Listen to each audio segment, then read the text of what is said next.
gracias Aurelio. Y efectivamente, como bien lo comentas, ya está aquí con nosotros Jorge Aguilar, maestro en Derecho Internacional, para platicarnos efectivamente de este tema tan interesante que continúa dando de qué hablar. Jorge, bienvenido. Buenos días, Gretel, Buenos a ti y días. a todo tu teleauditorio. Pues ya comentábamos, ¿no? La situación continúa crítica en Venezuela. Sí, llevan un mes en una situación de dos presidentes prácticamente. El presidente supuestamente legítimo, que aparentemente en la Constitución es ilegítimo, y que es Nicolás Maduro, y Juan Guaidó, que se fue proclamado presidente interino. Durante un mes pues, se han dado varias situaciones en nuestro querido país hermano de Venezuela. Han habido marchas, han habido manifestaciones multitudinarias. Vemos cómo el apoyo a Nicolás Maduro ha descendido drásticamente. En el transcurso de este mes, lo más importante para poder derrocarlo es que los militares no lo apoyen, y vemos cómo poco a poco hay una deserción militar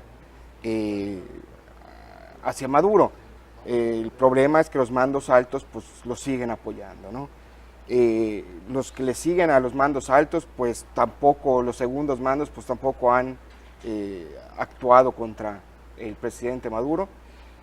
Y Juan Guaidó, pues ante la comunidad internacional es reconocido por 45 países, de los cuales pues están la potencia más grande económica y militar y política del mundo, que es Estados Unidos, y la mayoría de los países de América Latina, menos Uruguay y México, que se han puesto en una situación neutral. ¿Esto qué ha traído por consecuencias? Pues que no se haya derrocado por fin al presidente Nicolás Maduro.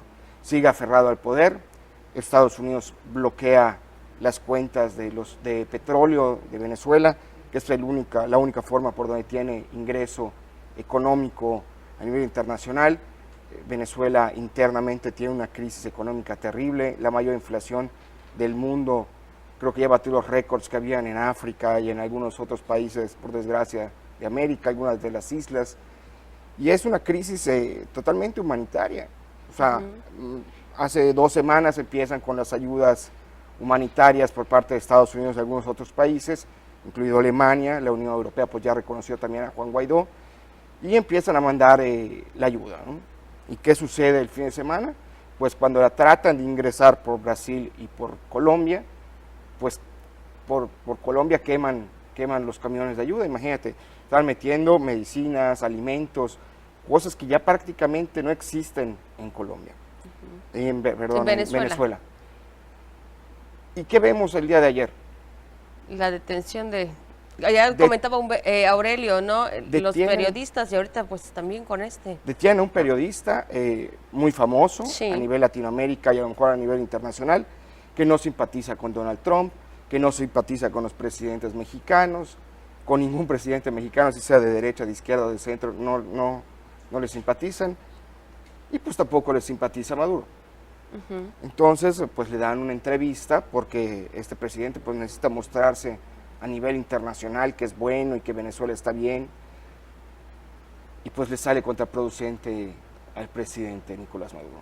Pero todo fue a raíz de un video, ¿no?, que le había mostrado. Sí, empieza la entrevista, claro, durante 17 minutos, hasta que Jorge Ramos le muestra un video que filmó, porque estaba viendo una situación que estaba pasando. Les preguntan a los muchachos que por qué están recogiendo cosas o comida de la basura, y pues exacto, los jóvenes estos le dicen que no hay para comer en Venezuela, que uno le dice que es primera vez que recoge comida de la basura, y pues esto pues le causó mucha extrañeza al periodista, y pues se lo muestra al presidente, y lógicamente pues el presidente se molesta, termina la entrevista, y el problema es de que los retienen durante unas horas. Sí. Pues lo retuvieron pues porque es un periodista muy intenso a lo mejor, o por ciertas situaciones, pero a nivel internacional, derecho internacional o relaciones internacionales, la detención de una persona de algún otro país, un país extranjero, es causa de tensión, siempre. ¿Y esto qué consecuencia puede traer, Jorge? El problema de la consecuencia que puede traer es de que este personaje pues no tiene una nacionalidad, tiene 2, y hay gente que tiene 3, 4, 5 o más nacionalidades. El problema es que es un ciudadano mexicano, y el otro problema es que es un ciudadano de Estados Unidos. ¿Eso traería problemas al país? Pues ya tiene problemas Estados Unidos con Venezuela. No, a México. A México también, porque México está de una forma neutral. Entonces, pues detienen a un mexicano famoso, periodista que tiene voz a nivel internacional prácticamente, o en la parte hispano-mexicana o hispanohablante en Estados Unidos, pues México, le dicen, oye México, ¿qué vas a hacer? O sea, tienes que salir a defender a tu ciudadano.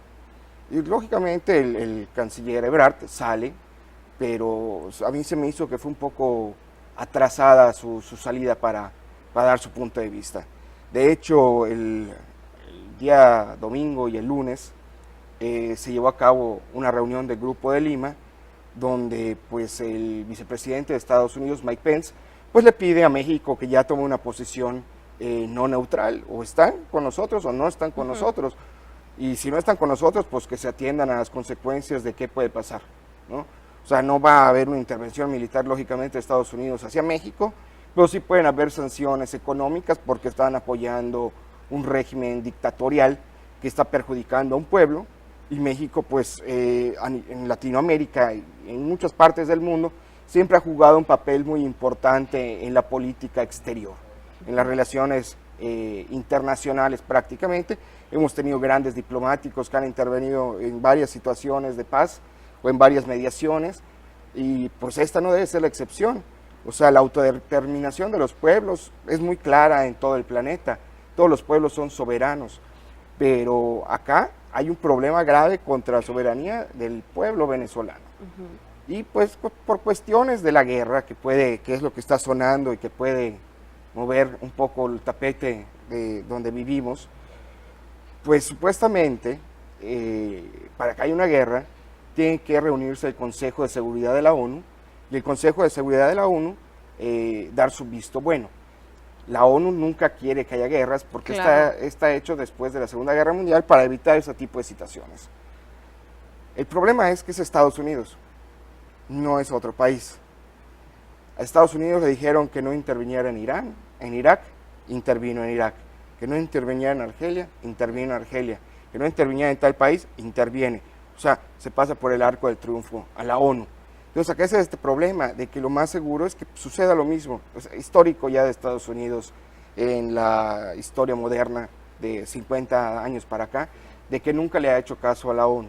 Entonces esto podría ser posible, ¿no? Puede ser posible porque ya tiene militares en la frontera, teóricamente tiene militares que van a ayudar a distribuir la ayuda monetaria en la frontera con Colombia y en la frontera con Brasil.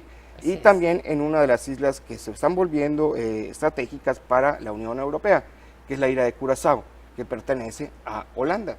Entonces la Unión Europea está mandando su ayuda humanitaria y pues se está volviendo lo más cercano de Europa ahorita en este momento a Venezuela. Así es, pues bueno, hay que estar al pendiente de toda esta información porque todavía hay mucho por hablar de Venezuela. Sí, parece que va para largo todavía la situación, por desgracia. Así es. Pues lamentable, pero Jorge, te agradecemos mucho que nos hayas acompañado ese día. A ti, Gretel, muchas gracias y a todo el teleauditorio. Vamos ahora con Osvaldo y está listo con más información.